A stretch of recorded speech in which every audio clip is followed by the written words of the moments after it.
In this video tutorial, we will discuss the hybridization of covalent bonds. Before we move ahead, let's briefly review what are covalent bonds. These typically occur when nonmetals of similar electronegativities share electrons for stability. If the En value of these two atoms are very similar, say the difference is only between 0 and 0.5, we say that this covalent bond has nonpolar characteristics, meaning that the electrons are fairly equally shared between the two.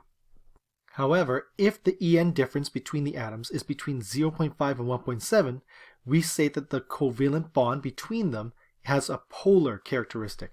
And so the more electronegative atom will attract the electrons towards it, resulting in a partial negative charge on this end of the chemical bond and a partial positive charge on this end of the chemical bond. Now, it is important to note that the delta En electronegativity difference is a continuous spectrum from the completely equal sharing electrons on this side, so nonpolar covalent, to an unequal sharing electrons, polar covalent, and finally to a complete transfer of electrons, in which case it would be ionic. So although set ranges are used to classify compounds, molecules and chemical bonds can exhibit characteristics of more than one type of attraction. So for instance, if I were to ask people, where is yellow on the spectrum? Well, most would agree that this is where yellow is located. But if I were to ask, where does yellow begin? Now we're going to have a lot of different opinions. Some might say yellow begins over here, but others would say, no, that's orange. While others might say, I think yellow begins over here, while others would say, no, I start to see yellow over here instead. So, you should think of delta En as a continuous spectrum rather than a scale with set defined borders. Just because you pass 1.7 doesn't mean the bond automatically is ionic. It just means it's starting to see more ionic properties than polar covalent properties. In fact, anything that is plus or minus 0.1 of this borderline, I would consider to be strongly polar covalent or weakly ionic. If you look this up in different textbooks, you'll find that their values, their border values, are going to be slightly different depending on who did the experiment and how it was conducted. Similarly, anything that's plus or minus 0.1 of this borderline, I would consider to be weakly polar covalent. Just as I can tell you where yellow is, I can tell you where nonpolar covalent is and where ionic is. But where does yellow start? Somewhere in this area? Well, same thing. Where does polar covalent start? Somewhere in this area. Where does ionic start? Somewhere in this area. Alright, so just use the scale as a general guideline, but in the end, you can define chemical bonds as being mostly nonpolar covalent, or mostly polar covalent, or mostly ionic, and anything in between. Now, previously you had learned that covalent bonding involves the sharing of electrons donated by both atoms. However, in some instances, one atom can donate both electrons being shared. This is referred to as coordinate covalent bond. Now, typically this only occurs when one atom has a lone pair of electrons to donate, while the other atom has an empty orbital available to fill. So for instance, with ammonia, it's got a lone pair of electrons sitting at the top, ready to donate to another atom. Meanwhile, with HCl, the chlorine atom over here has taken the electron from the hydrogen itself. So the hydrogen has donated its electron to the chlorine, and the chlorine has kept it. And so now this hydrogen has an empty orbital that needs to be filled, and it's going to latch onto the ammonia over here and share its electrons with it. Now, when I say sharing, I don't mean sharing like how these other hydrogens are sharing with the nitrogen, because each of these are contributing their own electrons to the chemical bond. Sharing means, in this case, the hydrogen is sharing the electrons that were both donated by the nitrogen itself. Since we're missing one electron from this diagram, ammonium has a charge of 1+. On the other hand, the chlorine has gained an extra electron that shouldn't be there, so it has an ionic charge of 1-. Alright, so only this one bond over here is considered to be coordinate covalent. All others are going to be polar covalent. Now, due to delocalization, some compounds can have more than one line diagram. So these diagrams are not isomers, as they only differ in the placement of their electrons. So if you recall, isomers means same chemical formula but totally different structure. So if we look at this example over here, sulfur trioxide, we can't call them isomers because the atoms are all arranged in the same locations for each one. However, the only difference is the arrangement of the electrons instead. So what we're going to do is we're going to call them resonance structures. So what does that mean? What is a resonance structure? What we're saying is that none of these structures exist. Instead, all three of them exist at the same time. Quite often you will see textbooks represent this diagram as something like this, where we don't have quite a single bond and we don't have quite a double bond. It's something in between. Due to delocalization, the electrons are no longer stuck in just one location. Instead, they are able to move throughout the entire molecule itself. As such, this is not a single bond, this is not a single bond, this is not a double bond, because it's something in between. It's in fact a 1.33 bond. Now, how did we get that number? Essentially, there are 4 bonds. 1, 2, 3, 4, but they must be divided evenly amongst 3 areas, 3 regions. Region number 1, region number 2, region number 3.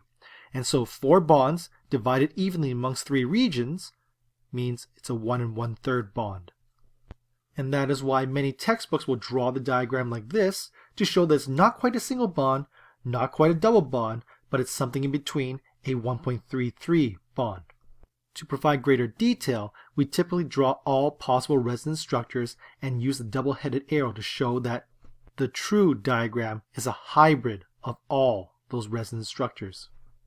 Now, on a test, I will need you to draw it in this method, not this method, because with this method over here, I can tell it's a 1.33 bond because I can count the number of bonds divided amongst the different areas. Whereas over here, I can't tell if this is a 1.33 bond or a 1.5 bond or a 1.66 bond or a 1.75 bond. I just know it's somewhere between a 1 and a 2. This one's a little more accurate, or precise rather. Now, 2 theories based upon quantum mechanics are used to describe or explain chemical bonding and molecular shapes. The first theory is called valence bond theory, VB theory, while the second theory is called MO, molecular orbital theory. Now it's important to note that both the valence bond and molecular orbital theories are valid.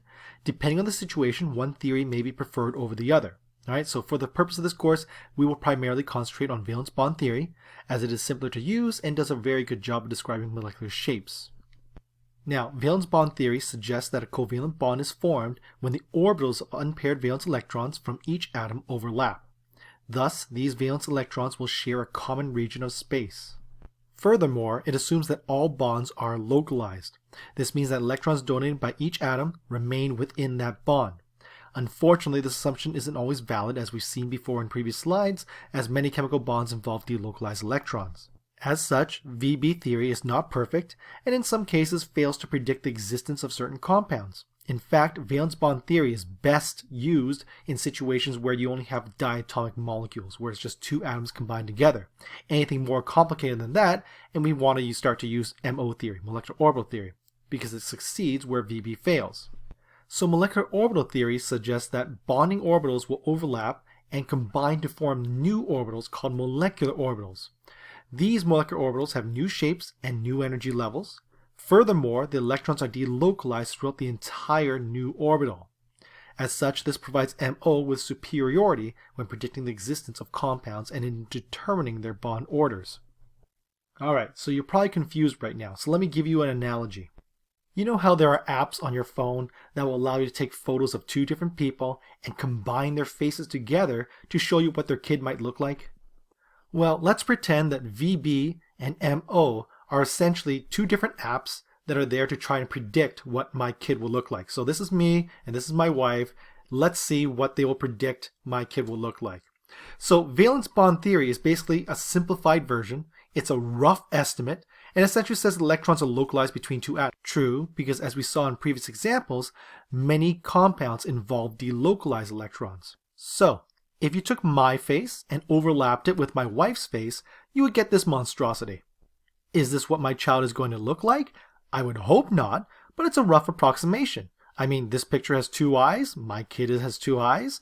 This has a nose and a mouth. My kid also has a nose and a mouth. Will my child have features of both parents? Absolutely. But will it be a 50-50 split? Half my wife and half of me? No, not quite. And it's going to be a hybrid of the 2 instead.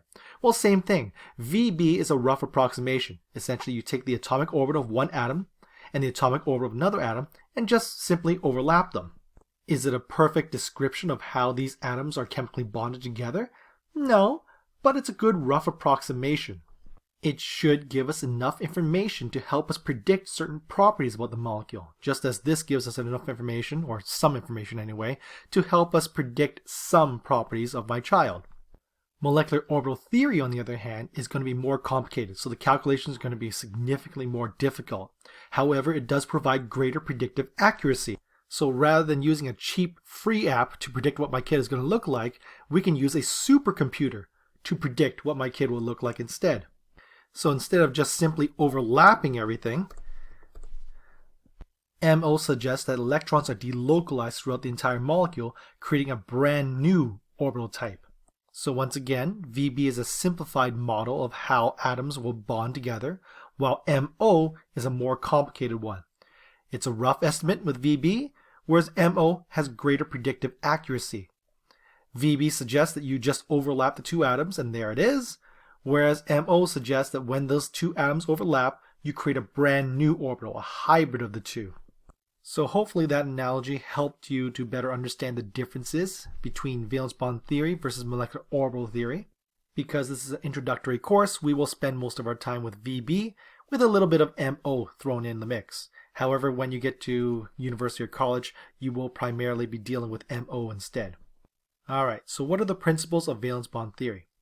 Essentially, it states that the region of orbital overlap has a maximum capacity of 2 electrons, each with an opposite spin, so that is essentially the Pauli exclusion principle. It then goes on to state that orbital overlap should be maximized. The greater the overlap, the stronger and more stable the bond. And finally, atomic orbitals can hybridize, meaning that they'll combine together to produce a new atomic orbital during a chemical reaction. This is used to help explain observed molecular shapes. So, what are hybrid orbitals and why do we need them? Well, hybridization is the combination of 2 or more electron orbitals in the valence shell of an atom. This was introduced to explain molecular structures where VB theory failed to correctly predict it. So the electron configuration of carbon is 1s2, 2s2, 2p2, but let's focus on just the valence electrons. Alright, this is where all the action occurs in the valence shell. Based on its ground state electron configuration, VB incorrectly predicts that carbon should only be able to form 2 bonds. Remember, the Pauli exclusion principle states that we cannot have more than 2 electrons per orbital. And unless we're talking about coordinate covalent bonds, each atom donates 1 electron to the chemical bond. As such, carbon can only form chemical bonds, or as I like to call it, shake hands, with 2 other electrons from another atom. However, researchers knew that CH2 was highly reactive and could not exist outside of a chemical reaction. Thus, hybridization was used to explain the existence of a stable methane CH4 molecule. So to recap, problem number 1, not enough bonding electron pairs.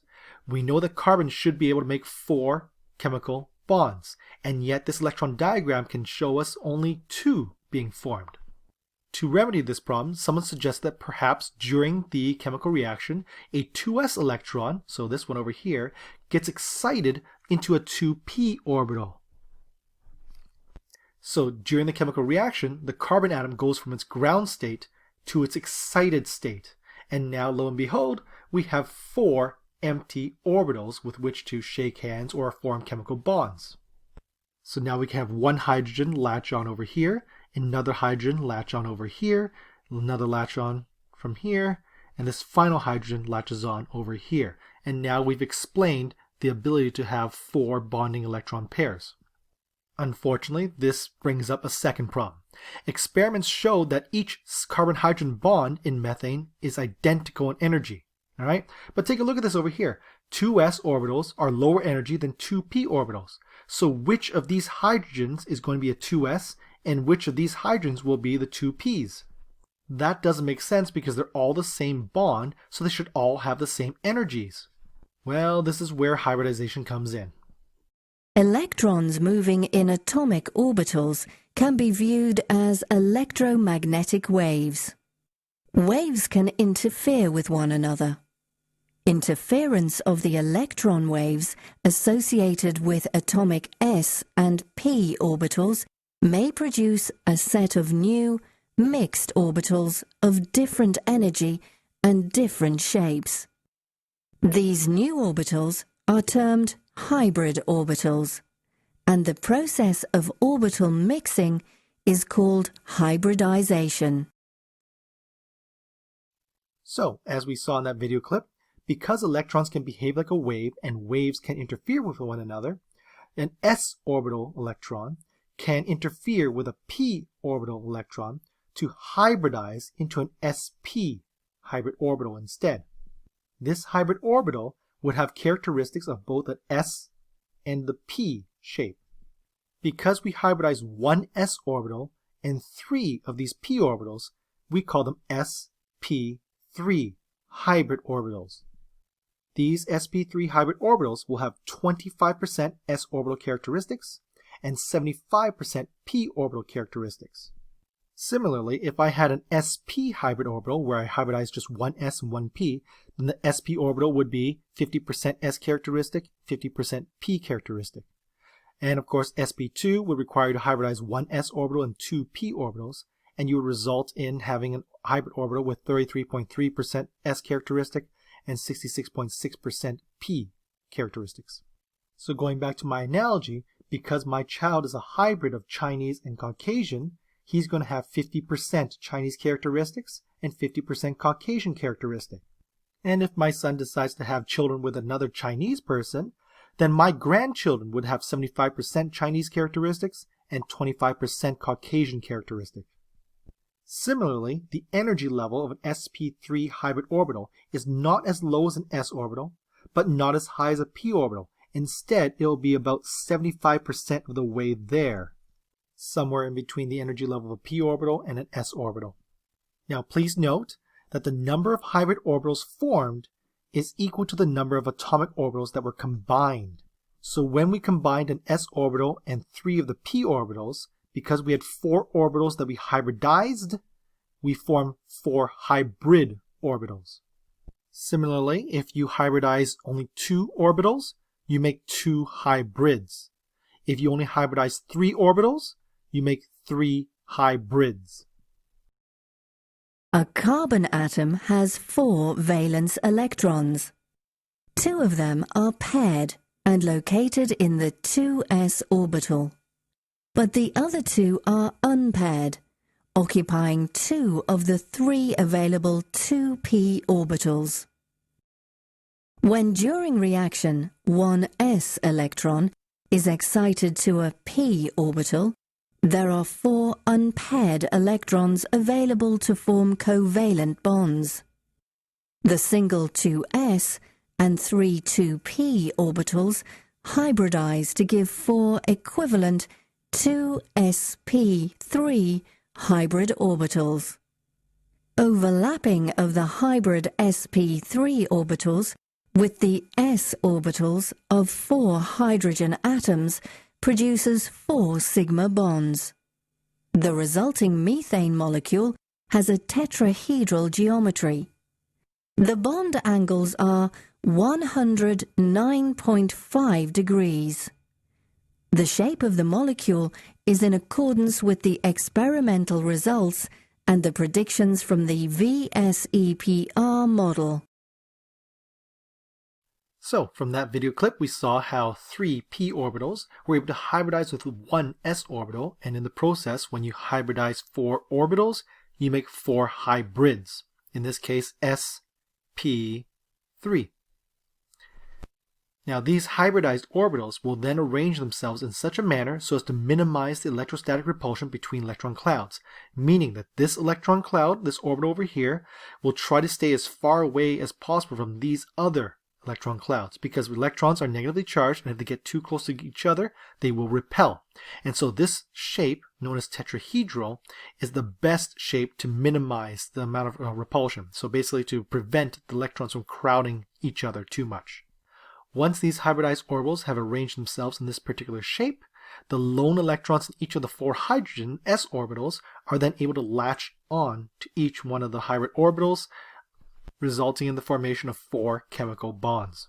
So in this case, hybridization does a pretty good job of explaining not just the equal bond energies for every single one of these bonds here, but also the way they have been assembled into this specific molecular geometry.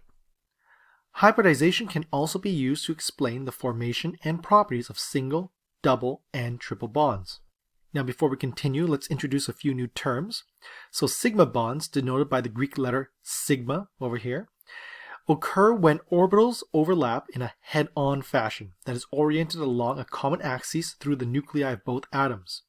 So for instance, when two s orbitals collide together head-to-head, we can call that a sigma bond. But when two p orbitals do the same thing as well, again head-to-head, these two lobes, that is also considered to be a sigma bond. Same as if it was an s orbital with a p orbital. This would be considered a sigma bond.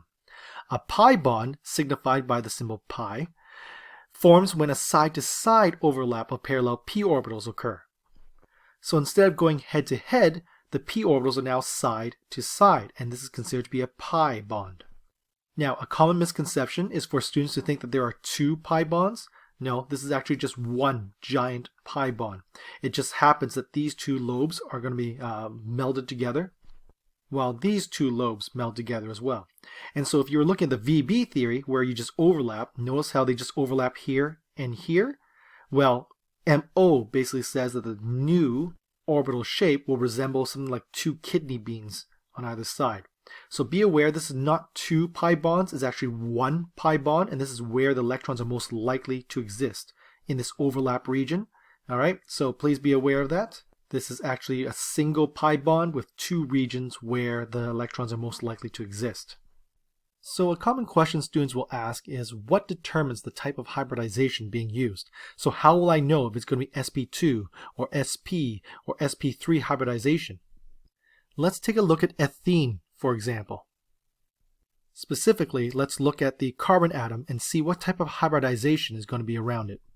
So the first thing we're going to do is to determine how many areas of electron density surround this particular carbon atom, meaning where are all the electrons hanging around. So I see a cloud of electrons hanging around over here, a cloud of electrons hanging around over here, and a cloud of electrons hanging around over here. So overall there are 3 regions of electron density. Now it does not matter if they're double bonds or single bonds, all we care about is where are those electrons hanging around. But we do have to factor in lone pairs as well as bonding pairs. Now in this case there are no lone pairs, just 3 bonding pairs, so 3 regions where the electrons are located. So if there's 3 areas where electrons are located, I need 3 hybrid orbitals. But if you recall, if I want 3 hybrid orbitals, I need to hybridize 3 orbitals. So in this case, this carbon is going to use sp2 hybridization. Let's apply this trick to methane and see if we get the right answer. So over here, carbon has 4 regions where I can see electrons hanging around. So if there's 4 regions of electron density hanging around the carbon, I need 4 hybrid orbitals. In order to get 4 hybrid orbitals, I need to hybridize 4 orbitals, which means it's going to be sp3 hybridization. So now that this carbon has undergone sp2 hybridization, by hybridizing 3 orbitals, I've got 3 hybrids, and that's where the sp2 hybrid orbitals are located over here, and there's 1 p orbital that was left unhybridized. As I mentioned before, these hybrid orbitals will try to orient themselves in a way to minimize repulsion. So if I have 3 electron clouds, the best way to minimize repulsion would be to keep them on the same plane, and of course the maximum angle you can get is about 120 degrees. Anything greater than 120 degrees would force these 2 electron clouds to be too close together, or force these 2 electron clouds to be too close together. So if we have 120 and then 120 and 120, this gives my electrons the most amount of room possible. And then from there, this p orbital can now sit in the center. So when I'm looking from above, the p orbital would sit right here.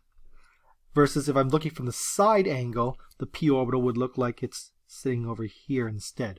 And this particular geometry allows for the greatest amount of freedom. So it allows for the greatest amount of space for these electrons to exist next to each other, while minimizing repulsive forces. Since the other carbon is also identical to this one over here, it will also undergo sp2 hybridization. And so when I bring these 2 carbon atoms together, this is how they're going to bond. So this carbon atom, sp2 hybridized, will look like this. And this carbon atom, also sp2 hybridized, will again look like this. And now these 2 electron clouds are going to collide together head to head. And if you recall, a head-to-head bonding collision over here of the electron clouds results in a sigma bond. Now notice how this p orbital that was not hybridized and this p orbital that was not hybridized are now close enough to each other so that they can overlap their electron clouds. And as you remember, overlapping electron clouds in a side-to-side fashion results in the formation of a pi bond. Again, this is not two pi bonds, it's a single pi bond where the electrons are most likely to exist in this region and this region over here. And so a double bond is made up of a sigma bond and a pi bond together. This has been confirmed in experimental results because we have discovered that double bonds are not twice the energy of a single bond because they're made up of a sigma and a pi and not just two sigmas together. So once these two carbons are bonded together, forming a pi bond between these two p orbitals and a sigma bond between these two hybrid orbitals, we see that we have four other hybrid orbitals that are free and open to shake hands or form chemical bonds with the hydrogen atoms over here. And these will be bonded together in a sigma bond as well, because they are head-to-head. So altogether we will have 5 sigmas, so one sigma here with this CH, another sigma with this CH, sigma with this CH, and a sigma in this CH, and also a sigma in the CC, accompanied by the pi bond in the CC as well. So, hybridization not only helps to accurately predict molecular structure, but also explains why double bonds cannot rotate about the central axes. In the ethene molecule, carbon forms bonds by using sp2 hybridization. sp2 hybrid orbitals are formed from 2s and 2p orbitals. This leaves 1p orbital unhybridized. The hybrid orbitals lie in one plane, directed towards the corners of an equilateral triangle. The remaining p orbital is perpendicular to this plane. Each of the 4 orbitals is occupied by a single electron. Head-to-head overlap of the sp2 orbitals of 2 carbon atoms gives rise to a carbon-carbon sigma bond. The remaining sp2 orbitals overlap with the 4 hydrogen 1s orbitals to form 4 sigma bonds. In this arrangement, the remaining unhybridized p orbitals of the carbon atoms are close and parallel to each other. They can overlap in a side-to-side manner to give the additional p bond between the carbon atoms. The carbon atoms in ethene are linked by a double bond composed of 1 sigma bond and 1 p bond.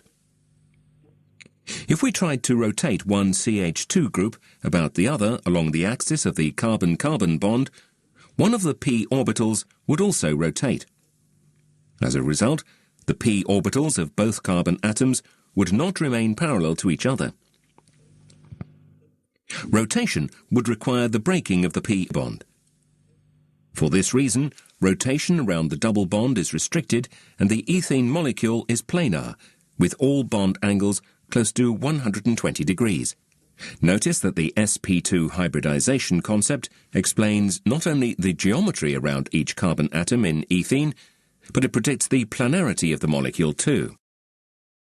Alright, so let's finish this up with the triple bond. Looking at the ethyne molecule, let's take a look at this carbon atom and see what type of hybridization is it going to use. Looking around it, you see that there are 2 regions of electron density. Again, it doesn't matter if it's a triple bond, double bond, or a single bond. We just want to know where are the electrons hanging around it. So because there's 2 regions of electron density, I need 2 hybrid orbitals. If I want 2 hybrid orbitals, I need to hybridize 2 orbitals. Thus, we're going to use sp hybridization. So my 2 sp orbitals are located here and here, while 2 of my p orbitals are located here and here. Because these 2 carbon atoms are identical, they're also going to both use sp hybridization. So this carbon over here will have the same layout as this carbon as well. So one of the sp hybridized orbitals for this atom is going to be here, and the other sp hybridized orbital for this atom will be over here. Together, when they overlap, you create a sigma bond because it's head-to-head. The remaining sp hybridized orbital can be then used to latch onto the hydrogen atom for this carbon and the hydrogen atom to this carbon over here. Now the p orbital for this atom is going to bond onto the p orbital for this atom over here. And together they will form a pi bond because they're side to side. So that's one pi bond over here. Meanwhile, the second p orbital for this atom will bond onto the second p orbital for this atom over here, resulting in a second pi bond being formed. Together with the sigma bond that was formed between the hybrid orbitals here, we can see that the triple bond is actually made up of 2 pi bonds and a sigma bond. And so a triple bond is not 3 times the energy of a single bond because it's made up of a sigma and 2 pi's. The ethene molecule contains a triple carbon-carbon bond in which both carbon atoms are sp hybridized. The hybridization of one 2s orbital and one 2p orbital produces 2 sp hybrid orbitals with 2 free, unhybridized 2p orbitals. One sp hybrid orbital overlaps head-to-head with the similar sp orbital of the second carbon atom, thus forming a sigma bond. 2 other sigma bonds are formed because of the other sp orbital of each atom overlapping the 1s orbital of a hydrogen atom. Unhybridized p orbitals are perpendicular to each other and to the axis of the sp orbitals. These unhybridized orbitals can overlap side to side to form 2 pi bonds with a cylindrically shaped electron cloud around the axis of the atoms. The triple bond in ethene consists of 1 sigma bond and 2 pi bonds. The ethene molecule has a linear shape.